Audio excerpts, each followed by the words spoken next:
that are being used to televise this.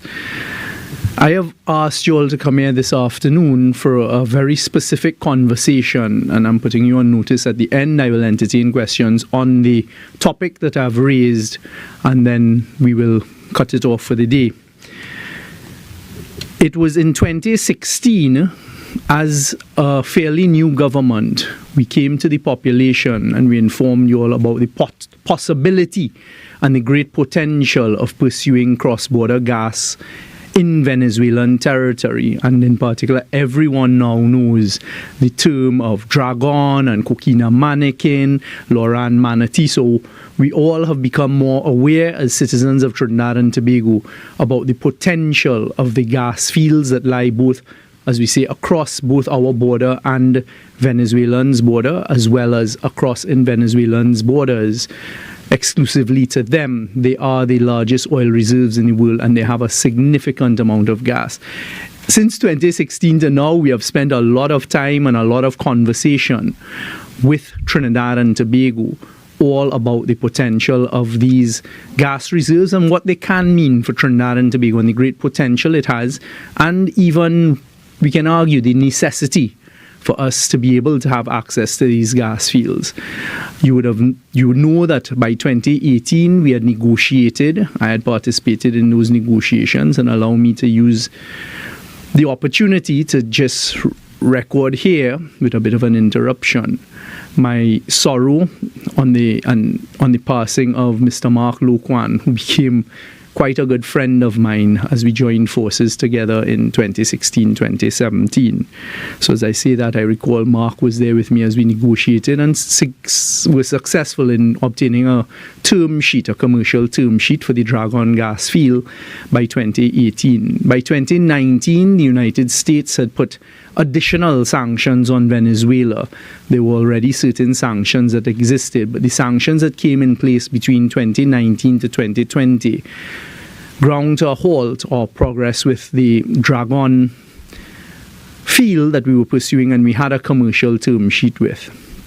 In 2020, we began our quest in Washington, D.C., and began knocking on the doors and having the conversations with the decision makers in Washington, D.C. It was in 2022, I recall it very clearly. I had gone up, I had met with attorneys at law on behalf of Trinidad and Tobago to come up with a strategy for us to pursue with our American counterparts, our allies, pursue the ability, despite sanctions, for us to get access to the Venezuelan gas that was only 18 kilometers of pipeline away from reaching to our infrastructure in Trinidad and Tobago. You are very familiar with some of the stories coming out of that. So during 2020 and in 2023, we began to have success, and it was in January 2023, after a number of meetings, including meetings at the White House, at Blair House, at the Summit of Americas during the period of 2022, and meeting and forming relationships with decision makers, congressmen and senators on both the Republican as well as the Democratic side, and then other CARICOM leaders joining with Trinidad and Tobago to advocate for Trinidad and Tobago's applications to OFAC, that in January 2023, we announced to Trinidad and Tobago we had met with success and we had received an OFAC license to be able to pursue Dragon. Of course, at that time, the OFAC license payment for gas from Venezuela was limited and did not permit cash. We continued with our work, making progress in Venezuela. I always smile when I hear those who are opposed to what is good for Trinidad and Tobago, the opposition, saying, well, why is it that Young went to Venezuela so many times and 13 trips to Venezuela? Trinidad and Tobago saw why it was, because by December of 2023, we had obtained a 30-year exploration and production license from the government of Venezuela for the production and export of gas from Dragon to Trinidad and Tobago. In between there, we had persuaded the United States, again through our attorneys at law and my working with them. We had put in for applications for amendments to our OFAC license, which had come in October 2023, later on from January 2023, that permitted us to pay in hard currency, US currency, and fiat currency as well. And of course, that license is due to expire on the 31st of October 2025. We got an amended OFAC license on December 18th, 2023, because by then we had begun to do the necessary work and look at how we would be able to execute Dragon. And of course, the license from the government of Venezuela, the exploration and production license for 30 years to Trinidad and Tobago, was on the 21st of December 2023.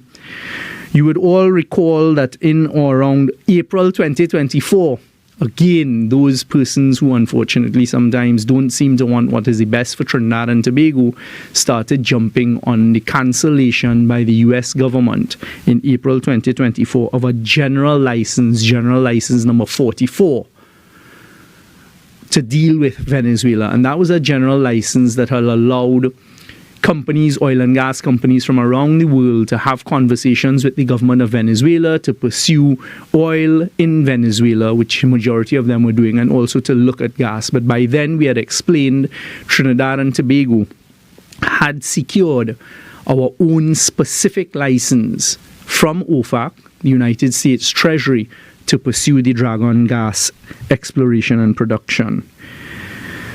There was of course, that didn't affect us. Nothing affected us. There was a hardening, I would say, of sanctions after that April 2024, and a sort of change in the US policy. And we are seeing firsthand in Trinidad and Tobago, and now the rest of the world is seeing as well, how when the United States government changes different policies, how it affects our various territories and our various livelihoods, including cost of goods and these types of things. There was a change of government in the United States, and in January of this year, President Trump's administration came in, and of course, President Trump's administration, as they're entitled to do, began to explore different policies and implement different policies when it came to a host and variety of things, with a number of executive orders, including Venezuela.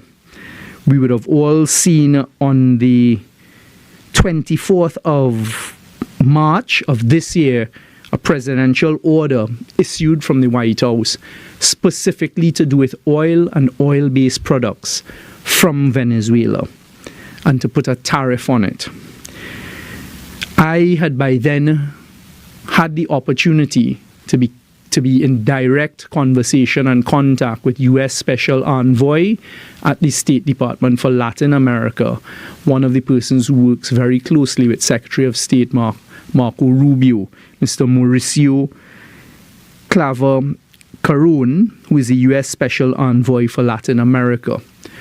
And we had some very good conversation, and at the time it gave me the opportunity to describe to him how Trinidad and Tobago's energy sector was made up, and in particular the benefits that we can offer both on the LNG side, as well as importantly for food security on the ammonia side, because we had become the largest exporter of ammonia, and we're between 1 and 2 with Russia.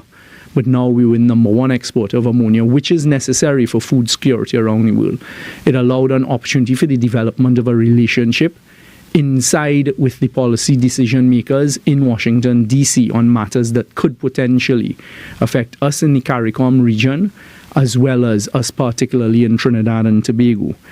After that, there were a host of tariffs that were being issued that affected potentially, and we're now starting to see the effects, the CARICOM region, which concerned us in CARICOM. For example, potential tariffs on shipping fleets, and the additional charges of $1.5 million and $1 million at port calls of any shipping fleet that has either a Chinese vessel in its fleet or an order for a Chinese vessel. We had a CARICOM heads meeting, and that was raised frontally, and we were getting an assessment, and I can say that CARICOM appointed a particular envoy from CARICOM, 2 of them I believe, and they made the submissions on CARICOM's behalf to the US body that is in charge of now looking at the applicability of those tariffs. I then had a meeting with Secretary of State Marco Rubio on the 26th of March, just a few weeks ago, 2025, which gave us a perfect opening to now speak to. When you look at the executive order with respect to Venezuela, Secretary of State Marco Rubio is at the head of a committee that has been set up by President Trump to look at how they would be developing tariffs to do with Venezuela oil and oil products, etc. We had a very good conversation, as you heard me say from this lectern a few weeks ago, and he gave an assurance that they will not seek to harm Trinidad and Tobago, and in particular we discussed how the energy deals that we had negotiated stand to benefit not only Trinidad and Tobago but also the wider CARICOM region, and as well how it fits in to the United States policy. Secretary of State Rubio made it very clear that he understood what I was saying and how it would affect. We even got into some discussion as to commercial terms, and as I have told Trinidad and Tobago, we gave the assurance that, listen, Prime Minister Young, nothing that we are going to do with respect to our U.S. policy is meant to harm Trinidad and Tobago, and we will continue to stay engaged with you, because understand, as we unfold our policy and the United States policy, in particular with Venezuela and other countries across the world, we recognize that they will have some effects, but we will remain engaged and we will find the necessary outlets and the necessary ways to make sure that Trinidad and Tobago is not harmed. That was on the 26th of March 2025. On the 28th of March, literally a couple days later, we saw coming out of Washington, and in particular from the OFAC office at the US Treasury, the revocation of a number of licenses that had been granted to commercial entities to do with Venezuela. So, for example, you may have seen in international news a license that had been granted to the Italian oil and gas company ENI, as well as to the Spanish oil and gas company Repsol, two companies that I have been engaged with, and you would have seen a few days ago I also met with one of the head executives of Repsol right here at Whitehall to continue the types of conversations we've been having. That OFAC had cancelled the United States policy, had led to a revocation of their licenses and other licenses that commercial operations had. In the meantime, we have these tariffs that have been applied. We now know Trinidad and Tobago, there appears to be a 10% tariff from the United States for any goods that we export into the United States. We've now been able to say that our LNG and petroleum products don't fall in that basket, but we're currently studying what other products may be affected. The Minister of Trade has had her meetings with the United States and has made the requisite requests for meetings with her counterparts in the United States government to have discussions. But as was told to me today by the United States Embassy in Trinidad and Tobago, every country in the world that has tariffs applied to them in the manner that they have been is trying to get engaged in those types of conversations. So there seems to be a lot of unsettling times in Washington, D.C. with respect to these tariffs. What I can tell Trinidad and Tobago, bear with me for 1 second, is that we have now been informed that our license from OFAC, which is dated the 18th of December 2023, has been revoked by OFAC. And that license is now revoked by OFAC, as well as our coquina mannequin license. It came a little while after the others. What I can tell Trinidad and Tobago is I don't have more details than that. I have been in touch with our attorneys at law in Washington, D.C. There is a process for, I wouldn't say appeal of this revocation, but there is a process for you to make an application for it not to be, or for there to be amendments. And we are going to be engaged in that process on behalf of Trinidad and Tobago. I have also reached out to Mauricio Claver Caron, who is the special envoy, and put in a request for a telephone conversation with Secretary of State Marco Rubio, all of which I expect us to have the opportunity for me once again on behalf of Trinidad and Tobago to present our case. This does not come necessarily as a surprise, seeing how volatile things are, not only with respect to the policy with Venezuela, but what we're seeing, for example, with the application of tariffs.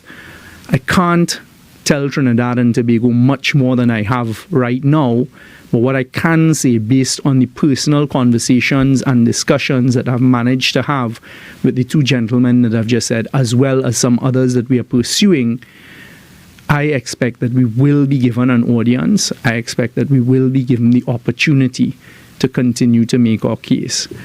I am, to be honest,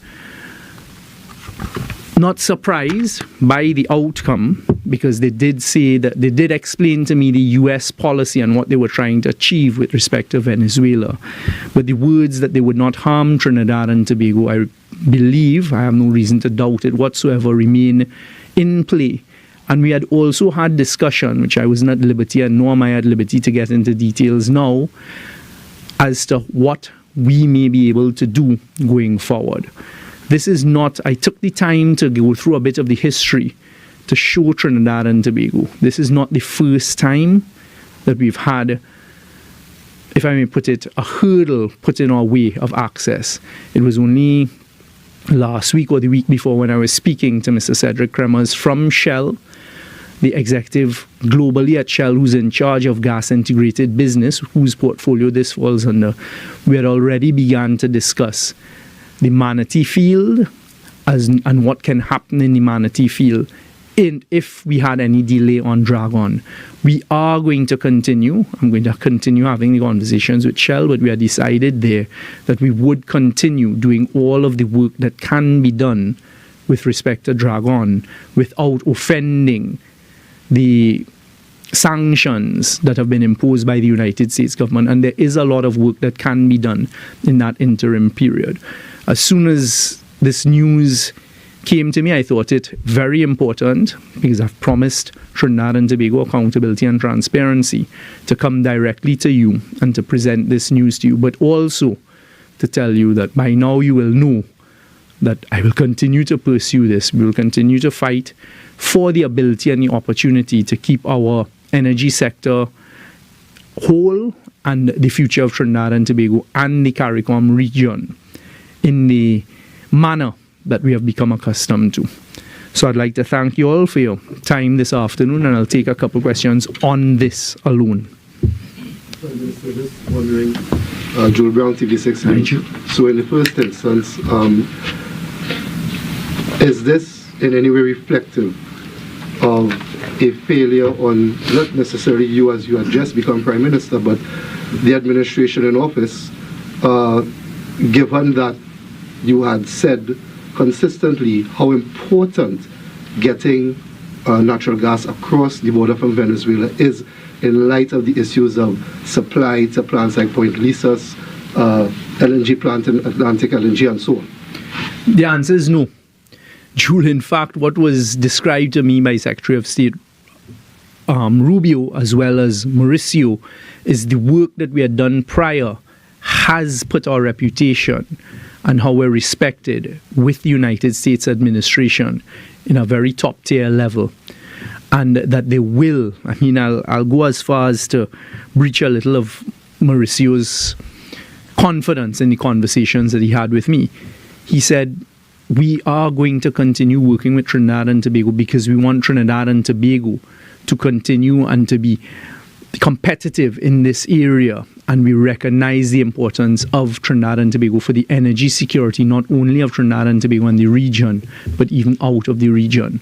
So they are going to work with us as they apply their policies. So I am not at all has there been a failure. In fact, it's the exact opposite, because other people cannot get the types of audience that we are getting and the types of conversations that we're getting.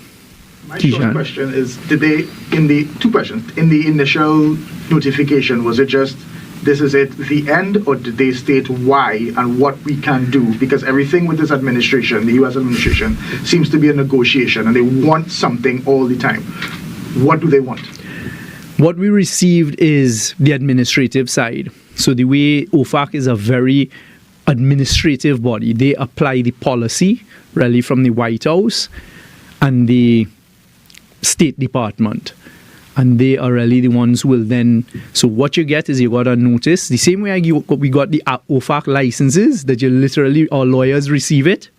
They receive it and they say, okay, Minister Young, now Prime Minister Young, this is what we've just received from OFAC. You read it and it is very legal, jargon-oriented type language. And it says, okay, this has been revoked. But there is a process that allows you now to make application and to advocate for why this should be taken. So I actually thanks for triggering that, Mitigation. There is a wind down period. So this is not an immediate. All when OFAC does this, you will see, even when they're done it with Chevron, all of them, they grant you a wind down period. So the wind down period for this is until the 27th of May. And that allows you an opportunity before it kicks in fully for you to engage with the United States, which is what we're doing. What are we willing to give if they ask for something? So they understand. The good thing about it is they already understand and have taken very, very careful note of what it is that Trinidad and Tobago can do. And I'm not going to get into this from here because I am now going to have some more detailed discussions with them, I'm sure.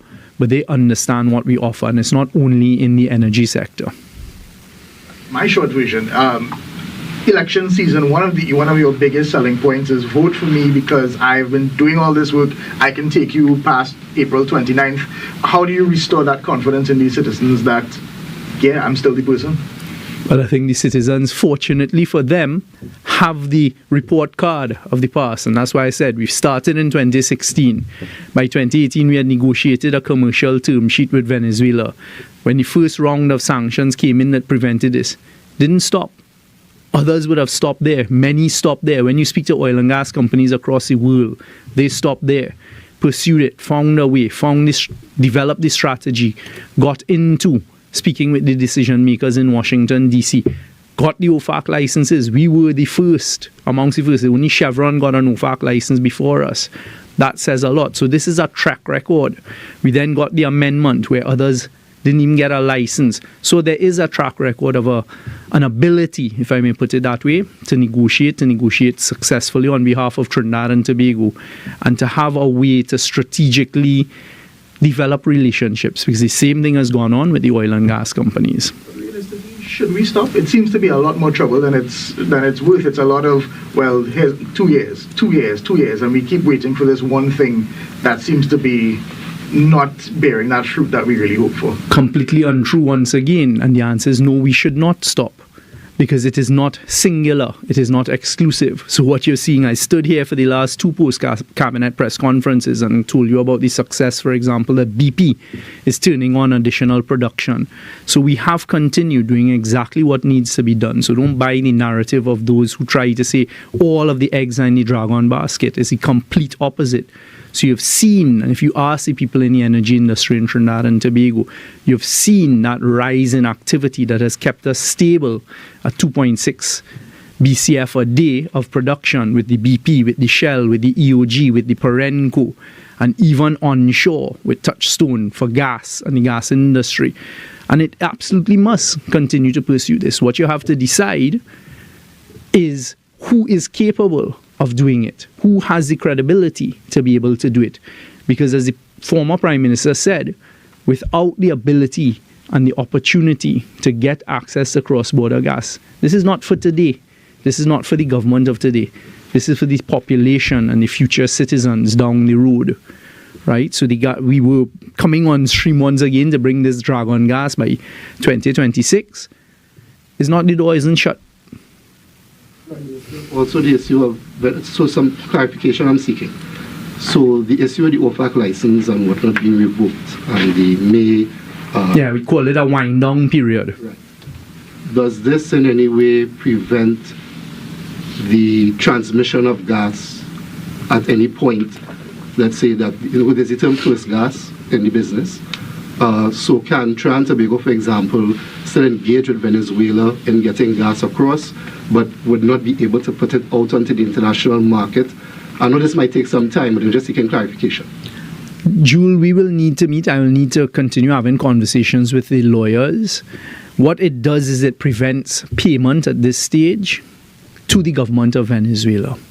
All right, so we are going to continue doing the work because, as I say, and as Secretary of State Rubio told me, he says, "Sure, listen, in this thing, there are many ways and times can change, but don't worry, we're not going to harm Trinidad and Tobago." So we will continue the work of the engineering work, the work of we had actually gone out and we were about to, and I think we actually did it. Shell was telling me, looking for a rig, and they were about to sign the contract for a rig. So things are still progressing. What we're hoping is that there could also be some cost benefits from the Manatee, which is being full speed ahead, and we expect the first gas, as I say, in 2027, which is going to be significant gas, and we're looking at how to increase that because we knew there was a possibility on the Dragon side. So it's early. I don't want to speculate. I've come to give you this news that a hurdle has come up in front of us and to give the assurance that we will continue to do what can be done to try and get access to it. I'm just wondering, in terms of Venezuela, have you had any direct conversation with either President Maduro or any official on his behalf? Rodriguez or anything? Not since I received this news. The first thing I wanted to do is come before the population and give this news to you. I am now going to have the necessary conversations with BP and Shell. I have remained in direct contact with the government of Venezuela up to a few days ago, and we will also speak to them as well. When Dr. Rowley announced this in 2023, I was at that press conference, and the first thing he said was, it's realistic. It's looking like Donald Trump may come back. He doesn't have the same relationship. From then, I would have assumed there would have been a plan B, C, D. Walk us through now. I mean, I know you said there's the negotiation, but I'm sure you, before this came up, you had a plan B or a plan C. What can you tell us about that? Kijan, plan B and plan C and plan D already in play. Plan A, but I just did. This is all about gas production. This is all about the production of gas and getting gas to plants at Point Lisas and LNG plant and methanol plant down in Point Fortin. So you're seeing plan B, plan C, and plan D taking place. You're seeing the continued production by BP, by Shell, by Perenco, by EOG, that I told you about, Woodside and BP up with deep water gas in Calypso project. You're seeing the shallow water bid rounds were successful. You're seeing all those things playing out. So what this would have done is it gives us that extra additional injection of gas that could actually utilize some of the capacity that exists at Point Lisas and Point Fortin in the LNG. I just gave a little, in this, unfortunately, you can't speak before the time, but we are looking at, for example, what can be done with the field of Manatee, the deep water field and this type of thing. So there are things in play. But let's take it one step at a time. So I want to thank you all for being here this afternoon. Last question, Jules, and last question. I mean it. Thank you, Prime Minister. Given I recall some messaging by the government, and you could clarify here, that for the nation to basically hold on or manage the financial side of things, even on a personal level, until the gas comes across the border. There was confidence at that time that this deal would occur in the way that the government had foreseen it. Now we are seeing a different situation. What is your message to the population in that regard? My message to the population is we're going to continue. My message to the population is there's a wind-down period, that we have immediately done what is responsible, and I have requested the necessary telephone calls and conversations with the decision makers in Washington. I have every expectation that I will get that opportunity. I'm engaged with our lawyers in Washington. I expect that we will, in the interim, be utilizing the legal process to make our case as to why our license should not be revoked. I am not at all... So we have the plan and we are implementing the plan. All right? Just now, Kijan. Paula has a question. That is the last question. Okay. Yes. Right. So Dr. Rowley had said if the Dragon gas deal fell through, then our cuckoo will be cooked. In the event that does happen, regardless of whatever happens during the winding down period, what are your plans for the economy? How can we recover from the loss of that projected? We don't have it. right now, meaning we don't have the production from it. So it isn't a pipeline that has been closed off. So the same way I've just stood there for the last few minutes and said that every time there has been some adversity presented, I have found, as Kijan put it, a plan B, a plan C, a plan D. I'll now put in place plan E, plan F. And we're also going to be talking about the diversification plans we have. But don't give up. Don't give up hope, and go based on the track record you've seen, and let's get it done, what we can. Okay? Thank you all very much.